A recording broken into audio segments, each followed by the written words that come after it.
Hi, friends and fellow intuitive academics. My name is Shelley, and I draw from my intuition and my lived experience as a PhD to offer you guidance on your academic journey. And today I felt really called to offer a reading for those who are considering or are already walking the teacher's path, as I like to refer to it. So I'm on this path. So, hello, fellow teachers.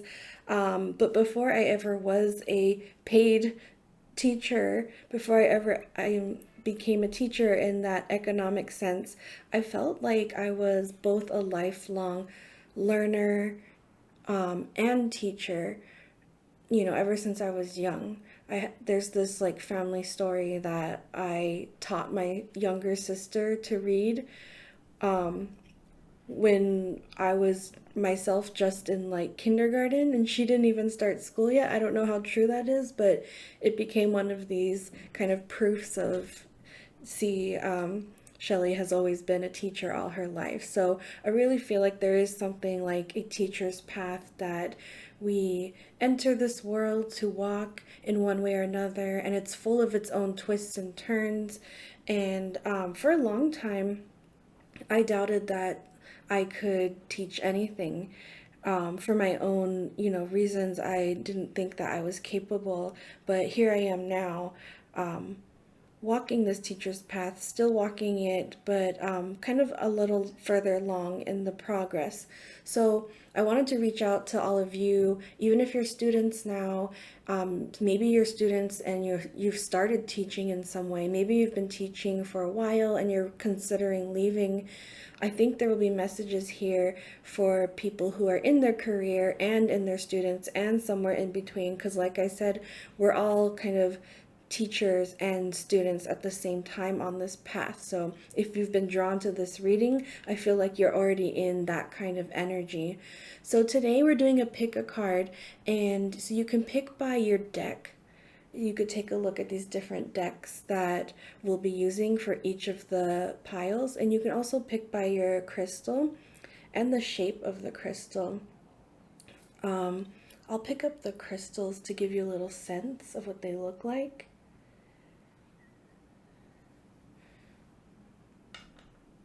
And this one's pretty big.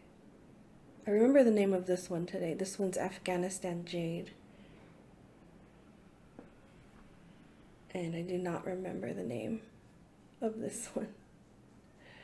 But maybe that's for a reason. You can go ahead and just pick by the texture, color, and shape. And then I wanted to give you a little bit more help by drawing an oracle card that we'll be using in the readings. So for the first group, wow, that's so weird. When I thought of the possible cards that could come out when I was choosing this deck, the wolf came right to my mind, but I thought it said protector. So this first pile has the wolf and rosehip with guardianship, and it's number 25.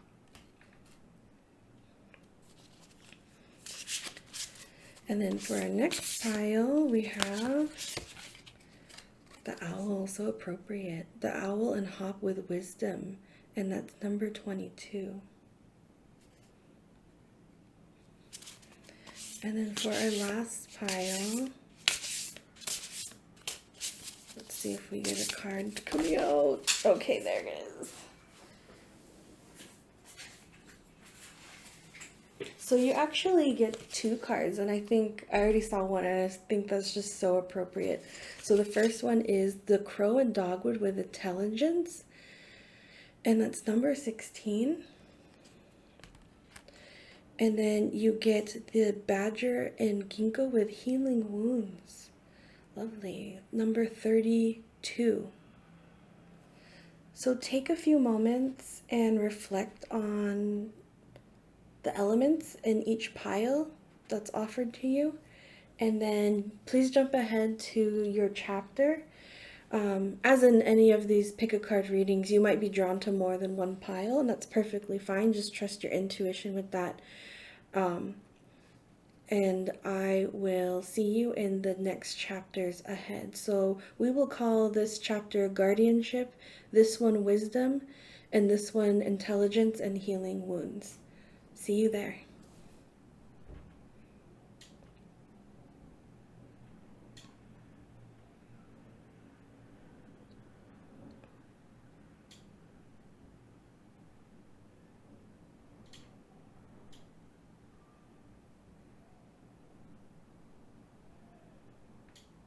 Hi, Guardianship group.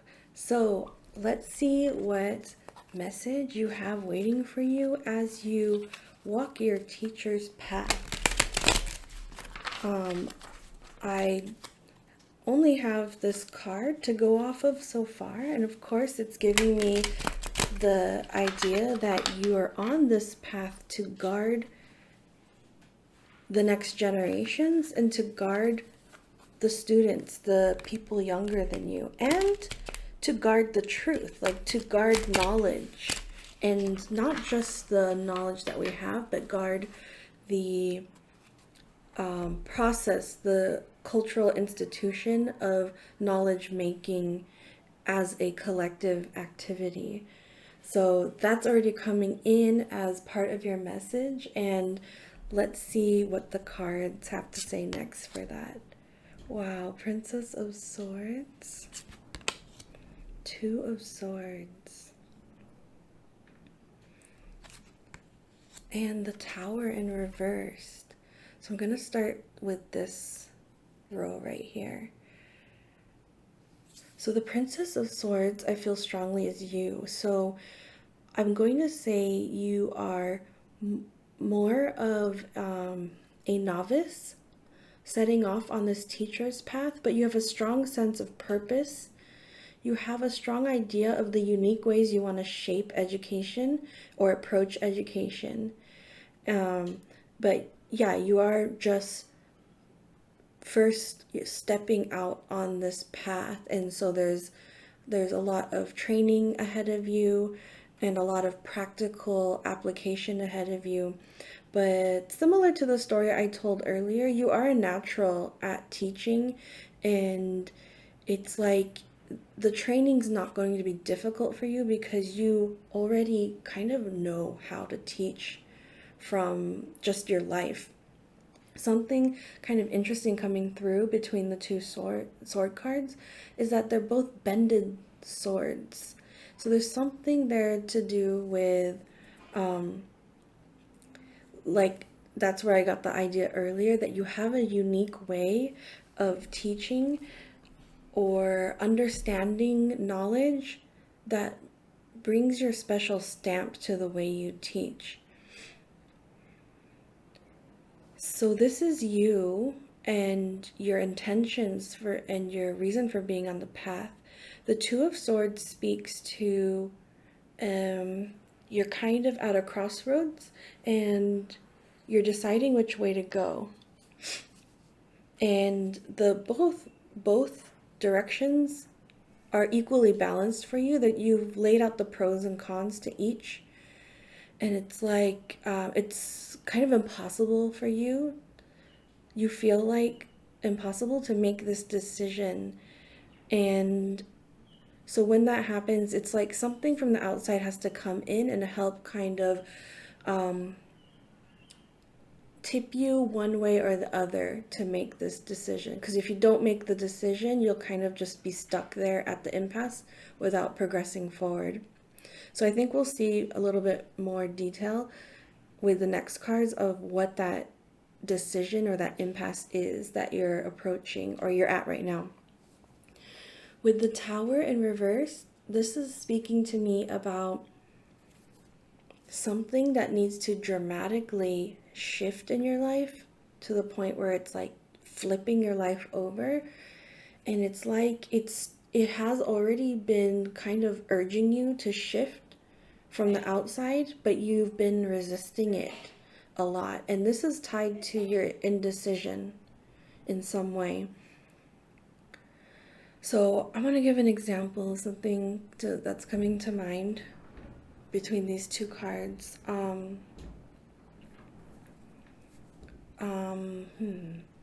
Okay.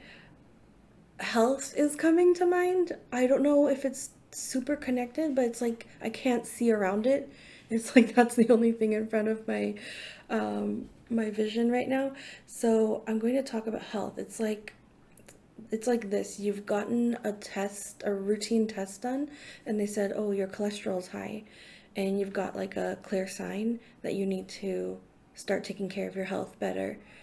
That would be the tower and upright. It's like things are telling you from the outside, like something has to change dramatically in your life. You have to do something completely different in your life. Um, but you have the knowledge, but you're like, okay, yeah, I'll just do that another time. I'll do it another day. You haven't changed anything, and so the cholesterol's still high, and you're still kind of not going in the certain direction you're supposed to.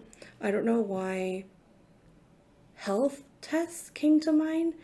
I wonder how it can like map onto the the teacher journey. I maybe because of like tests. There's a link there. Um, oh, could it be like, say you're taking like the GREs or some kind of standardized test, and it's like no matter what, you just score low on, say, like either the math part or the reading part, and you're kind of so overly focused on the low score that you didn't see that you pretty much aced like the other part of the test. So say like the writing part. Um, I think there's like a writing part. It's been so long since I took it, where you make like an argument, you structure an argument, and you just like ace that. And so it's like you're not recognizing that this is happening for you. It's trying to show you that you need to become an expert in where your talents lie in writing, and just kind of leave the math to the side for now, because you only have so much energy and so much focus, and you have to choose a path. And so things like that, take them as signs, don't take them as failures or areas for improvement. Like at this point in your life, you're becoming more at that mastery level, and so you're picking a subject and you're just like committing to it. I think that might be the decision that you're trying to make, because you do have interests and talents in several disciplines, and you value that, and you also feel like a sort of pressure to continue to be talented in all these different disciplines, maybe to maximize your chances for success. But your message here now is to narrow it down, become the expert in one discipline only. And I'm going to like say one, just one, pick one. You need to pick one. And I know now that the next question is going to be, how can our guardianship group um, pick one direction for them? What's some what's some guiding advice that will help them in making this decision? Four of Swords, Five of Wands, Ace of Swords. Okay, something came in really clear with these two cards. You need to rest and reflect. You need to get centered and connect to your heart and your gut and your intuition, and stop writing pros and cons lists, and stop trying to think logically about it, because you're being called to one path over the other, and you need to tune in to hear where that call is coming from. And resting, centering yourself, quieting your mind is how that's going to happen. Another clue is that one of these choices, one of these disciplines you're choosing between, is a lot more competitive than the other. And you in particular don't agree with a lot of things in that discipline, which is like making me question why you want to go there. Maybe you need to question that for yourself too. There's only one of these paths has a lot of conflict, and particularly from you, like you don't agree fully with the way the knowledge that's being produced in that discipline. And so that is one of your clues as to the path not to take. And then with the Ace of Swords, this is a very positive energy, and you've already got the Two of Swords. And it's almost like it's working in reverse. It's like once you untied the knot of the Two of Swords and you figured out what your one path is, you choose it and you go for it. And I think this is just confirming what I said earlier, that I need to emphasize that you're just going to choose one, like no interdisciplinary this and that.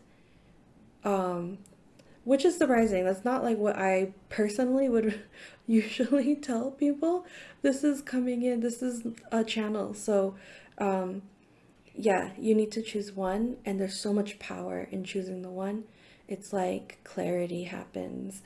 Yeah, a secondary message here is that you will suddenly realize through rest and through identifying like the what you don't really align with and what you do align with logically or in your belief system, then you'll have this clarity moment, and you see how strong this grip is on the Ace of Swords. You're starting this from a place of power. You've committed to it, and nothing's going to be in your way. You have a clear shot down your teacher's path with this decision, and that's going to happen. I feel like I want to ask next, when should this happen? Should it be fast or slow? Should it be now, or is there time? Let's see.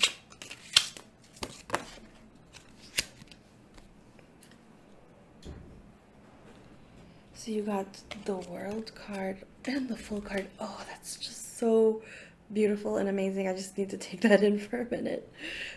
Because this is exactly the first Major Arcana card, and this is exactly the final Major Arcana card. And they came out together when we asked about timing. So there's something so important in that. Let me just meditate a bit and feel it.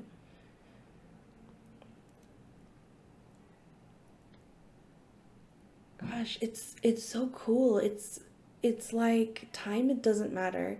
It's like you're on this, you've made the decision, and at the same time you haven't made the decision, but it doesn't matter. It's like it's almost like this is you're destined to not make the wrong decision, because like you're just this is actually this whole decision making process, this difficulty is part of being on the path already. So it's like a weird message of like you've already chosen, even though you're at an impasse and you need to choose.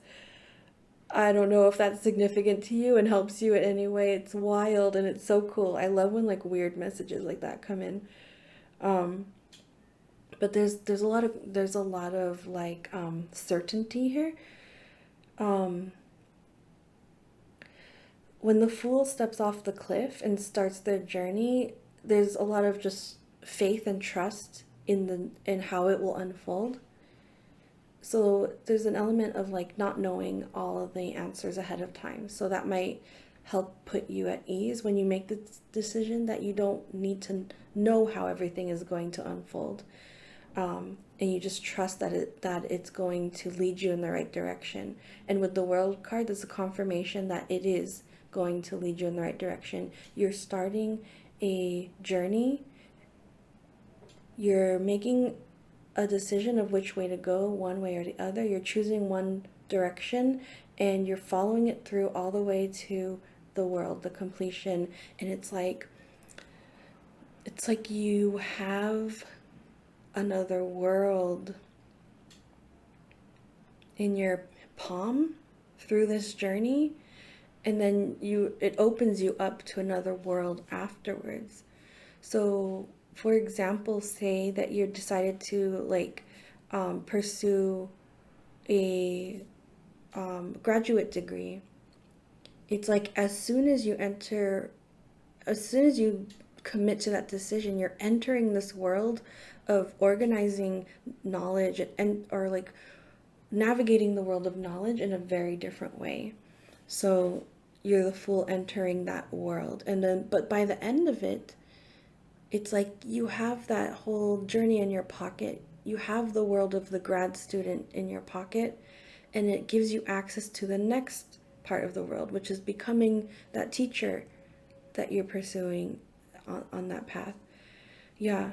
So there's just a lot of certainty here for me that you are going to make the right choice. The distress that you're going through in making this choice is all part of the process that you're already on. Think of it this way, you've already made the right choice. I hope that helps you. I don't know if I heard that, if I would feel the same way, but I just keep being called to say that. And I think it's ringing important for some people out there, at least. Yeah. So let's finish with a message from our Sacred Cycles deck to help support you on your journey, on your teacher's journey. So you have Dark Moon here.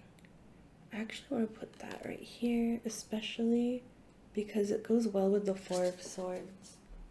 So for Dark Moon, the affirmation is, I am a creator being. The dark moon opens up the opportunity to explore a blank slate somewhere in your life. Within the darkness of the void, there is fertile ground for a seed to be planted. So what seed do you hope to plant right now?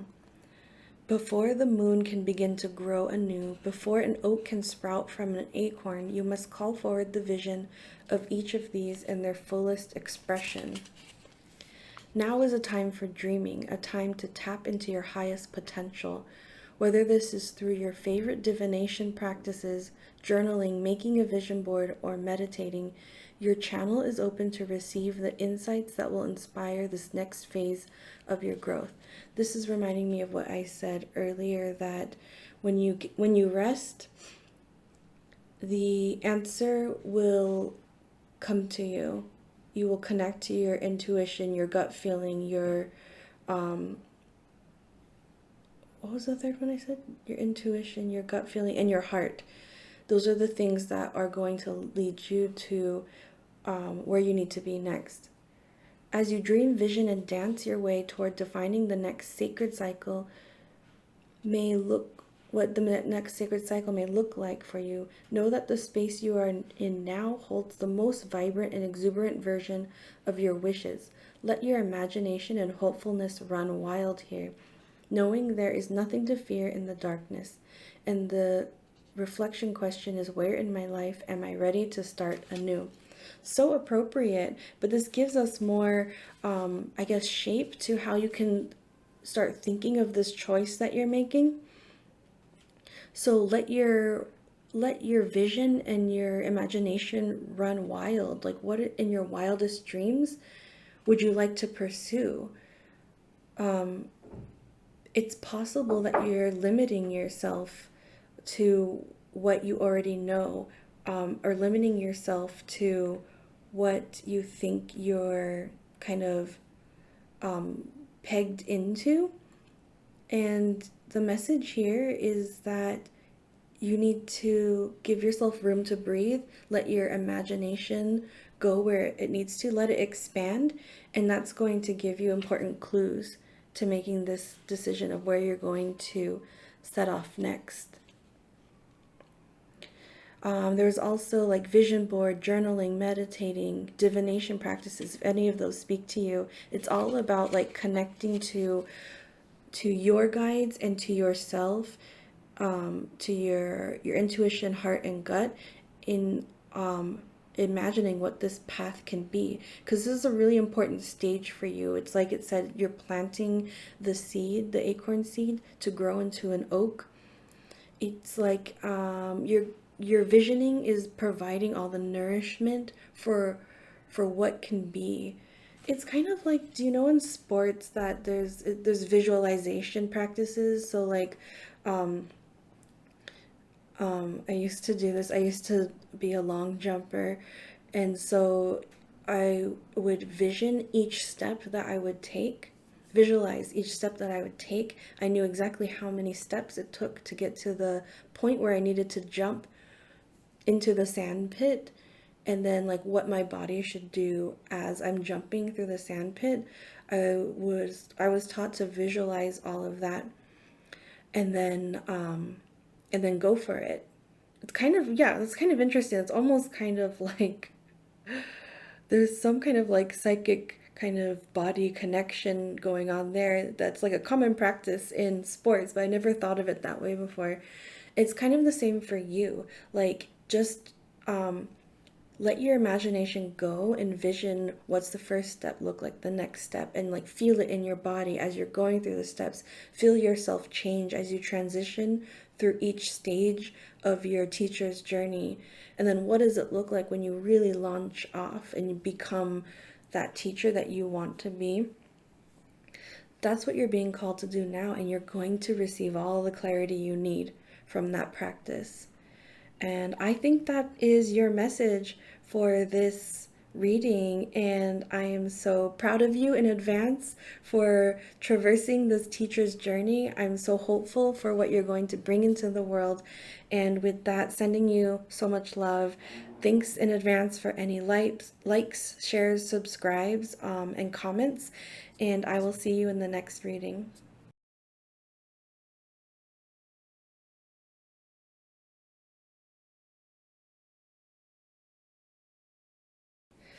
Hi, Wisdom Group. So, welcome to your advice on your teacher's journey. I just have this feeling, just looking at your card and your crystal, that I don't know. There's some kind of like sense that the path is well worn already for you on your teacher's journey. Like you've been walking this for a little while already, you've gained some wisdom. And so we're just going to get some signposts for where to go next. Interesting that we're starting with the hangman. This is all about like, okay, let's keep with that analogy that you're walking this teacher's path. This is about like hitting a rest point and just looking back on what you've learned, the wisdom you've gained, to inform where you're going to go next. There's a little bit of a rest, a pause here at this point in your journey. And then you have the Lover's card. The Lover's card is referred to as the choice card, and I do feel that coming up right off of the hangman, because these are both major arcana, this is like a very significant moment, a very significant choice that you're making on this path. And then Queen of Swords in reverse. I'm gonna keep pulling. Knight of Swords in reverse, almost like doubling up that message about the swords being in reversal.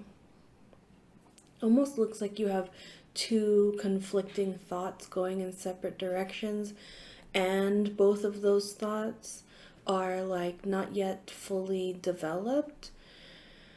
I'm gonna keep going. And I think I want to go with a follow-up question kind of prematurely. What is the wisdom group being called to change their perspective on? How will that impact this moment in which they make this choice?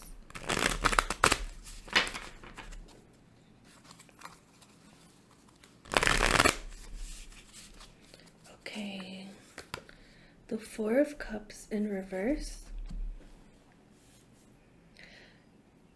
Wow, really similar to the Hangman, where it's like you're being offered something but you're not like taking it yet. It's even the same tree. Do you see? You're at the same tree, but you're not in the hangman. It's like, but because it's in reverse, it's like you're not searching for something yet. You're kind of like pretty stable where you're at. Like you'd be feeling pretty fulfilled already because you have three cups. That's like community, and it's like you're not even you're not even pursuing anything new at this point, it seems like. Oh, I think I'm starting to see what this message is. Queen of Wands. Hmm. The Fool in reversed. And the Magician in reverse. Yeah, so what I started to see here is that you're not even planning to change up anything, but you're hitting a moment where you're being presented an opportunity to do so because it's going to help like develop your perspective, your expertise on something that you're already in. So, an example that's coming to mind is, say like you're already been a high school teacher of like biology for a really long time, and that's your career. You're good. You've got everything that you need there. You've kind of like mastered this role. You're like a great charismatic teacher.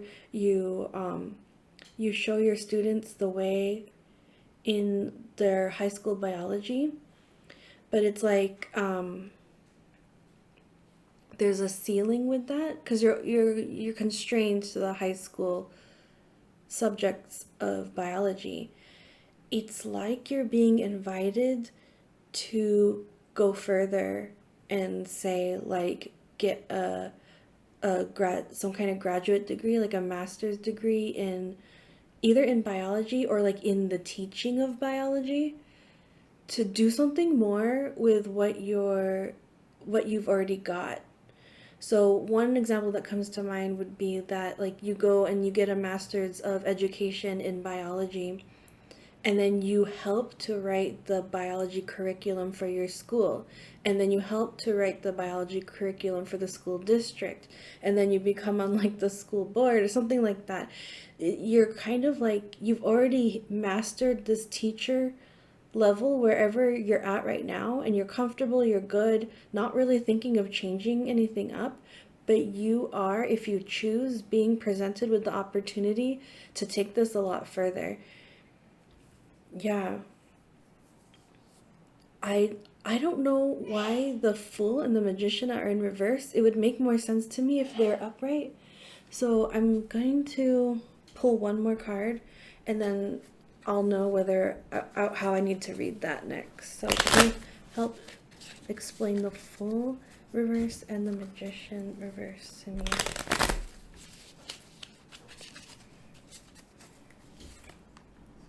Six of Pentacles. Oh. So the finances are a factor here. And it's like, I don't know if this is already on your radar, but I think there's something like a scholarship or a grant to develop these skills that you could go to next, so that you do start this journey with the finances. You do become the magician. So interesting that it's like the sequence. The magician comes right after the Fool. And it almost looks like the magician's kind of like the alchemist. It's almost like a chemistry, biology kind of energy here. It's kind of weird how that happened. So I wonder if you really are in biology. Some people watching this, or chemistry, something in the sciences. Yeah. So yeah, you do have an opportunity here. Look for what's available for, like, what's the word? It's like professional development. If there's any like regional funding to invest in like local teachers to professionally develop, you can start this new journey now, and you're already the Queen of Wands.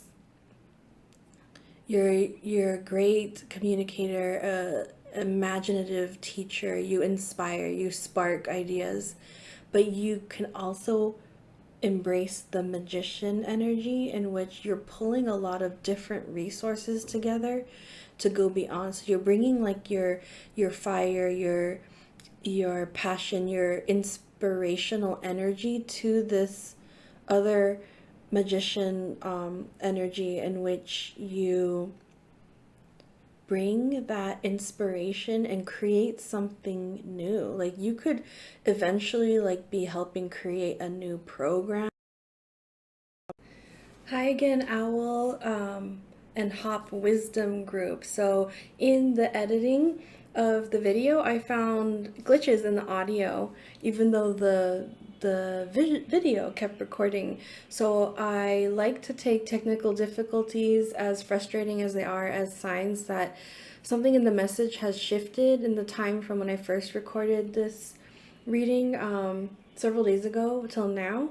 So pretty much your whole reading was intact. The last bit that I added that got glitched is that I read you the description from the Owl and Hop card. So I don't believe that anything has changed from that, but I did draw a Sacred Cycles Oracle card for you, and I believe that is the thing that has changed. So I'm going to redraw another card for you right now to finish off your reading. But before then, let me just read you the wisdom description. It says, owls are closely associated with Athena, the Greek goddess of wisdom. Known for their nocturnal vision, owls represent knowledge and erudition with a hint of mystery. The hop is an impressive plant able to climb up to 20 feet in a single growing season. Combined, the pair indicates spiritual and intellectual fulfillment. I don't remember too much from your reading. I'm trying to remember, but there you are kind of at this juncture in your path where you're kind of deciding where to grow next. Yeah, and so I think this is kind of appropriate, the upright interpretation. You have come to the end of a long journey. Relish in your achievement, taking deep, satisfying breaths. But I think that's one half of the point you're at. The other half, after you've rested and enjoyed the satisfaction of your achievement, is where do you go next? And so some of the reflection questions might work. This one in particular, if I've reached a state of fulfillment, am I willing to humble myself and try something new? I really feel strongly like that's the question for you to reflect on. Yeah, so let's get a Sacred Cycles card for you. I'm wondering what it is. Okay, it is not the same card. So this is number 2, first quarter moon. So you might look to timing with that card. The next first quarter moon might be significant, or the cycles of the first quarter of the moon, or the first quarter of the year, which at the time of this recording we're in. So this could be something coming very, very soon. I think I know why I needed to redraw this, because the last time I pulled a timing card and the timing was different. So I think this is what has changed, is the timing of the offer or the opportunity that you can search for or respond to regarding your next step, and maybe that opportunity for professional development. But let's get more interpretation from the authors. So the affirmation is, I am guided on my path. Oh, you so are. I think that, yeah, I don't know if I said that before, but you are guided. You are getting signs. And so you're not, don't doubt those signs. Follow those. Those that are leading your path. With the first quarter moon, the light continues to expand, creating a growing sense of confidence and further illuminating your path. All that is needed right now is one decision, one choice. What? That's so crazy. Yeah. So that's really confirming the whole theme. The main theme of your reading is that one choice that you're going to make. And they say it's one sacred step forward. That choice is one sacred step forward, no matter how small. This movement signals to the universe that you are co creating with it and open to receiving further guidance and support. So you can think of your choice that way.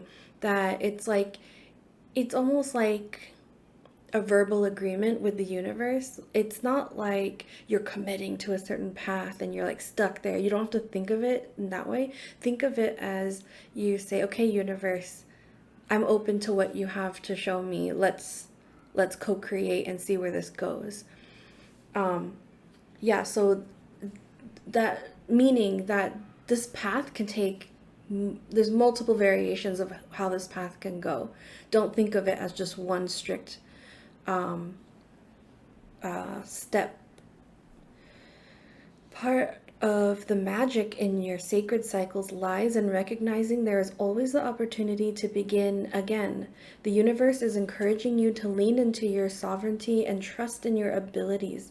You will continue to see your manifestations emerge, and light will shine upon the way ahead. Have faith in the cyclical nature of life and channel it into your intentions and actions. And your reflection question is, what single action can I take today to bring me closer to what I desire? So that's wonderful. And I think that's such an appropriate card to close off your message with.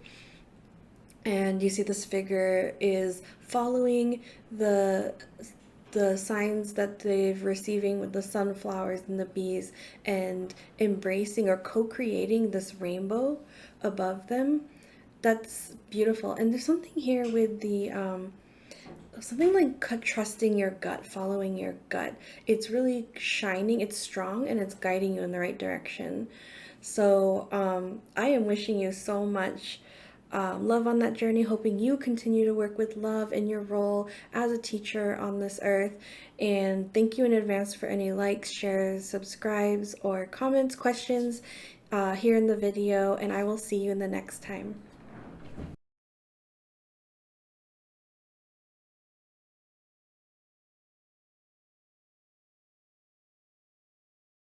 High Intelligence and Healing Wounds chapter or group.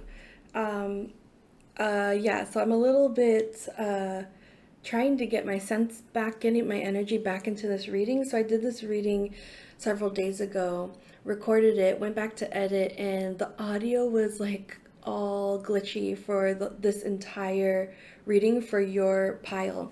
So I think I know why now that I've pulled out the oracle cards again, because you have intelligence and healing wounds.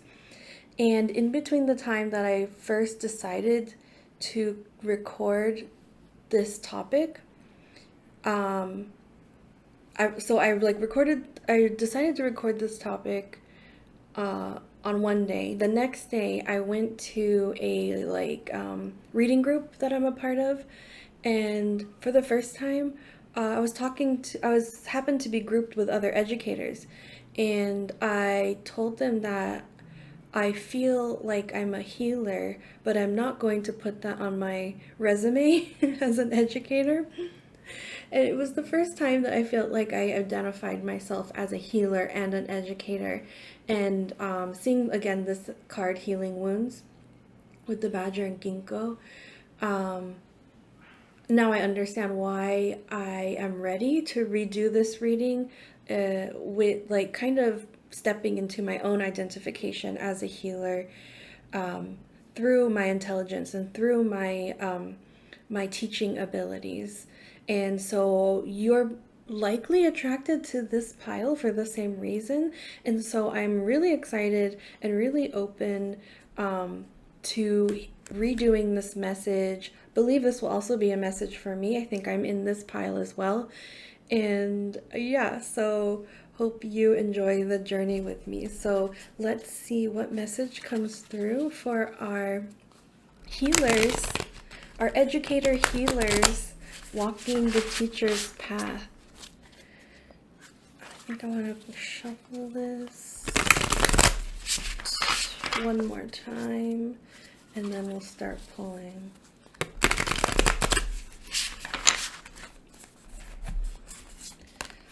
So 4 of Wands, 4 of Pentacles, and the Empress in reverse.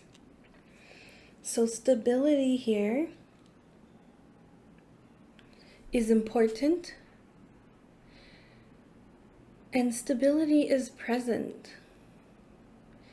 You have your home in place. You have your financial security in place. It's growing roots. You've learned how to like save your money, invest in your money. You're starting that. You might be starting that, and maybe not quite yet to the mastery level. I think that the Empress reverse is saying that you're just now working on the other 4s. So that would be the 4 of Swords, which is I would say doing appropriate self-care, and 4 of Cups, which is learning when to say no to new things, new opportunities, new tasks coming in. I would say those are the things that you still need to work on before this Empress card turns around and you really become the Empress energy. I just noticed there are pomegranates here, which comes up usually in the symbology of the High Priestess as well. So something there very much with the High Priestess energy being a core energy in the way that you teach and guide people on this teacher's path, paired in partnership with the Empress. So yeah, I would really say within the Empress card is also the High Priestess card for you. That is really your stamp of how you are as an educator in the world, and just like as a person too, being in the world, because you as an educator and a healer, oh, that's what it is. Yeah, you're a combination of educator and healer. So the cards are guiding you to embrace both the High Priestess and the Empress energies, which you have in you. But don't forget that those really are who you are. As you encounter difficulties, you can draw on those powers anytime you need. And there's much intuitive connection that you have as a healer educator. You see this with the crown, with the Empress, and then you see it with the moon crown on the High Priestess as well. The Empress is all about like growing things and working in partnership with the earth to nurture life, to nurture the growth of things. The High Priestess is all about connection and translation between the spiritual, the metaphysical world, and the physical. So there's very much a, it's almost like they're partners in this like co-creation between spirit and earth kind of energies. The 5 of Swords reversed, the Ace of Cups, and the 2 of Wands.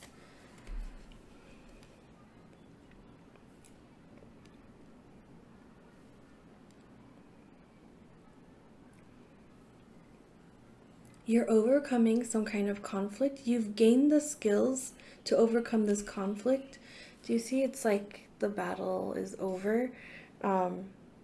Everyone's kind of moving on. It's like you've gone through this already, and it gave you a lot of skills, so that when you encounter this again, and you know, if this, I'm feeling like this could be a workplace thing. Workplaces are like that. Whenever you get people and their issues together in one space, it's going to happen. But now you have the skills to navigate that, stand your ground, not let people run over you.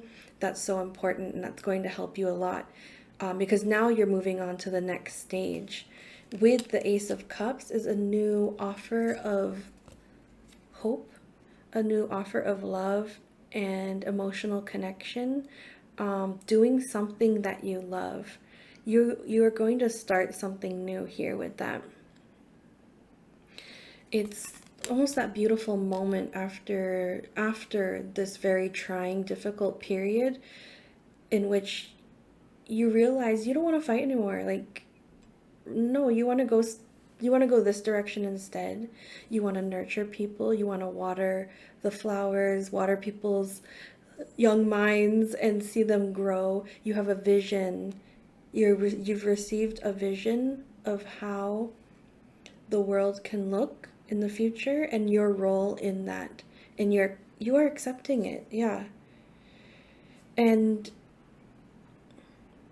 you it's strange. You're being called to be a bit of a lone wolf on this and to stand alone, stand firm in your voice. Um, because the Two of Wands, this like partnership is in reverse. It's kind of like, no, stay in the Ace of Cups energy. Take this all on your own and be your own unique leader. It's a little bit of a necessary part at first, and then you will connect with like-minded people later. But if you like, I feel like the like-minded people aren't around you right now, and so it would be the wrong kind of partnership. So for now, it's all about developing your own originality, your own unique stamp on education, how you educate people, your role in the education system.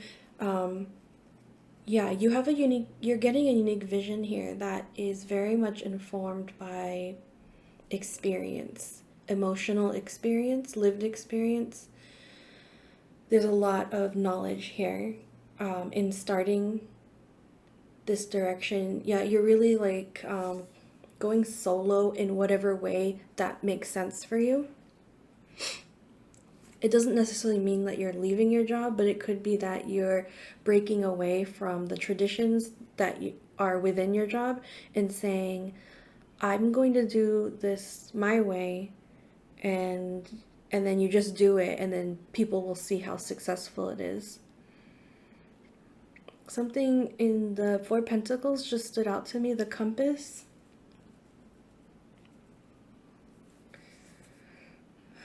And weirdly, this collection of things, there's a compass, a coin, a crown, and a locket. It reminds me of a crow's nest, you know, where they just like collect a bunch of things. So, oh, okay, I think you're pretty, you have a lot of different experiences to draw from, different backgrounds. You've been a leader.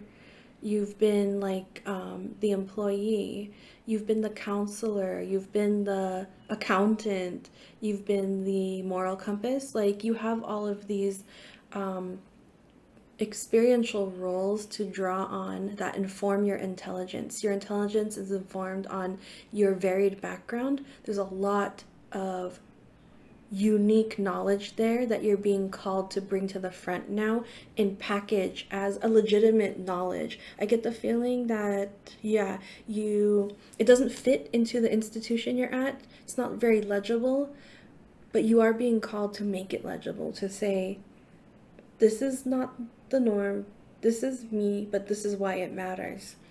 And personally, I support that because I feel like we do need a lot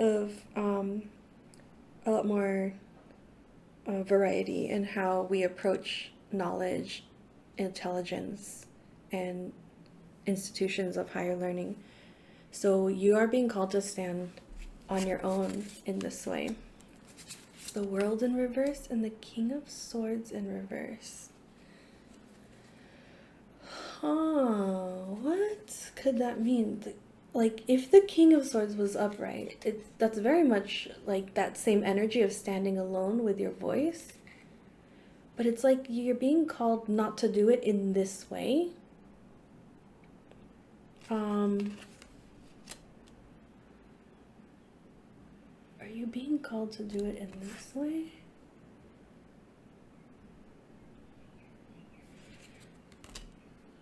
Yeah, when I see the World card, it often makes me think of peace and harmony.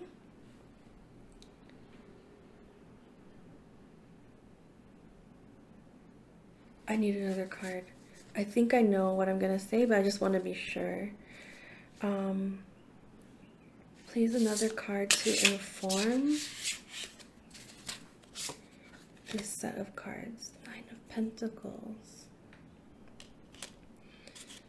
Generosity and abundance come to mind.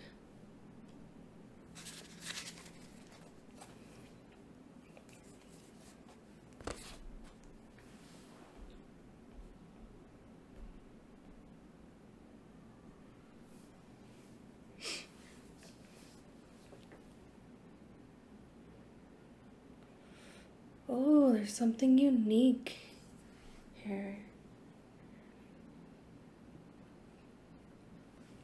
I see you like hosting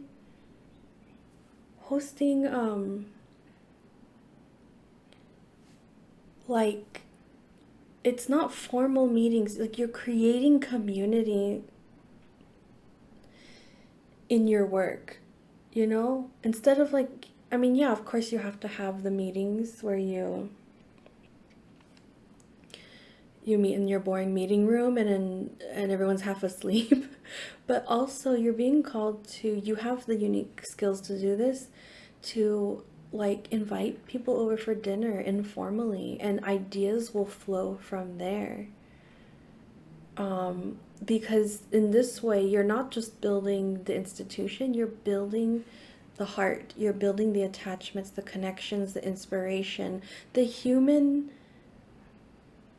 connection. You have found that that is really missing, and you also have found the way to restore it in education, in your specific situation. First, I'm going to say that you do this first in your specific situation, but it expands later in your life, to other people, other regions, other areas. This idea, this you're kind of formulating a new way of doing education in the institution.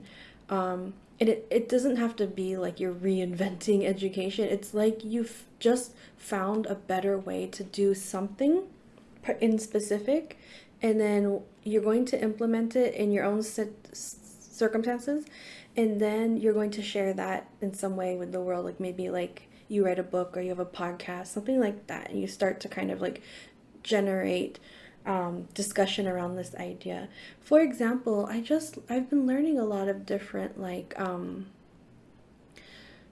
ideas around pedagogy, and they're often packaged around like certain key terms. So like I just learned about like radical relationality in education, and so that comes from a lot of like experiential knowledge and and insights that are gained from the possibilities of that, and yet it's like packaged in this term radical relationality.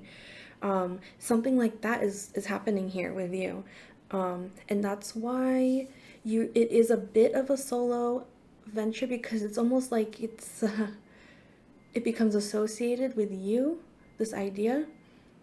It's a little bit necessary at first. So you do need to like stand by it, stand for it, and I would say almost make it part of your identity. Not to the point where it's like doesn't serve you. Like of course you are not this only, but that's the way that it will move through the world. The world, yeah. Why are these? It's driving me crazy. Like, why are these turned around? They should be upright. I think this is the gateway to turning these upright. Oh, because once you have that community feeling, that community support, it will also support you to be able to stand on your own and voice these things, to share them in the world. Yeah. So that is your direct advice right now, is to like go forward with this idea you've had, um, this calling that you've had to like do something different. And you do have an idea of what that will look like in the future. So you're being called to start Start by breaking bread, basically. Start by like joyfully solidifying those connections with the people around you that are going to be a part of this in one way or another. Either you're enrolling them into this way of thinking, or you're partnering with them to like co-work on this in some way. The first thing I have to just like now talk about, the first thing that stood out to me was the pomegranate here. As we mentioned, is in the Empress, as we mentioned, is in the High Priestess. There is a thread connecting all of that. So it's like that intuitive kind of guidance is with you, connecting all of this power to the table, to the material aspect of you doing things in your vicinity. The other thing that stood out was right at the very end was the snail. So do this slowly, comfortably, joyfully. Take your time with it. Retreat into your shell and rest whenever you need to. That's what your shell is there for. And this is going to unfold beautifully. I'm just, this whole time I'm talking, I'm just staring at this card. Let me show it to you. And I just can hear the sounds of like, like a holiday party, like clinking glasses, joyful laughter. People, like, it's really bringing joy to people. And so the engagement with education will start from a place of joy. That's what's happening here. It's like, it's magical. I will call that magic. And you're the one setting off all of this into motion. So nice to see. Yeah, so of course I'm always wishing you so well on that journey, because you're doing important work, and you're doing it from a difficult place by engaging with the heart. That's not easy, but that's where the magic comes from. That's where the best ideas come into the world. I want to finish by reading off the descriptions of our oracle cards, and I'll pull one more oracle card too for you. Intelligence. The crow is an incredibly intelligent bird associated with the power of foresight and the ability to use tools. That's exactly what you're doing with the pomegranate, is your foresight. You do have the vision. Trust that. You're not making that up out of nothing. Like, you really do see this clearly, how this can go. And now you're gathering the tools around you to make it happen. Today it's often used to signify darkness or foreboding, but modern depictions rarely do the crow justice. According to Norse folklore, the crow is a powerfully positive symbol meant to remind us of our skills and resources. It says, "You are capable of solving any problem." Like the crow, the dogwood has a somewhat confused public image. Its beautiful, light-colored petals convey gentleness and whimsy. Few know that its hard bark and strong frame make it an uncommonly durable tree, able to withstand even the harshest weather. So there's an element here of you aren't as you appear. People aren't going to expect this of you, but you are being called to step into your leadership, your strength, and you have incredible strength. Again, the Empress, the High Priestess, the King of Swords, the world. All of this is at your back. All of this is within you to make this happen. You see it. Just don't doubt it. Just go for it. Yeah, these are your resources. I would say draw upon like your close connections and your home life for strength, and your abilities to think practically in the material world, to grow things, to stabilize things. Those are also your strengths. Okay, so healing wounds. Ginkgo is a sacred and ancient tree. Fossil records show the tree first arose in the Jurassic period millions of years ago. Native to Asia, the ginkgo is a symbol of peace and hope in China and can be seen in temples and gardens in Japan. The badger, in contrast, is known to be hot-headed and aggressive. Due to its speed and tendency to roam at night, the badger is often cast as a sinister shapeshifter in European and Asian folklore. Tempered by ginkgo, the badger invites us to reflect on harm we may have caused and seek to heal old wounds. However, I think this is more that your knowledge comes from wounds that you've learned to heal yourself, and that is where you get your healing ability as a healer educator. And something else stood out to me here. Oh yeah, peace and hope. Ginkgo is a symbol of peace and hope. I remember that from the first round of the reading that, gosh, well, you might have also got the world card there, because I think I remember pointing to the world card and saying, like, this is your power, peace and hope. If you ever get, feel like you're getting off track, recenter yourself. Your seat of power is your ability to offer peace and hope and joy to people. That is an incredible power that you have that doesn't fail, I promise you. Even in the face of like strong manipulation, strong manipulative characters in the office, narcissism, despondency, people they can't help but be attracted to peace, hope, and joy if you're offering it to them. It might take some time, but like, it's hard to deny the power of that, and that's the power that you're working from here. Oops, almost forgot one more card to finish off our message. There we go. The willow tree. Oh, that's so lovely. I think this is about protection. Let's see.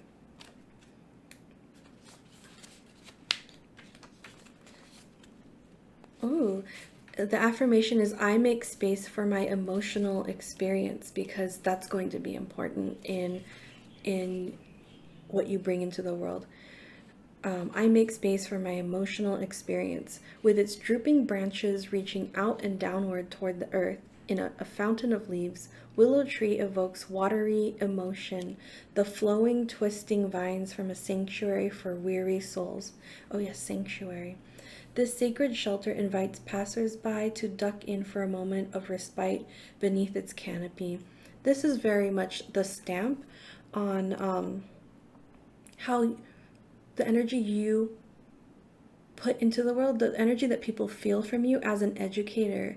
They feel like your energy, you, and also your classroom is a sanctuary. They find knowledge to be a sanctuary because of you. Willow Tree is here to offer you a space where you can process emotions that feel too big, bulky, or overwhelming, or unwanted. You are being asked to allow these emotions to surface.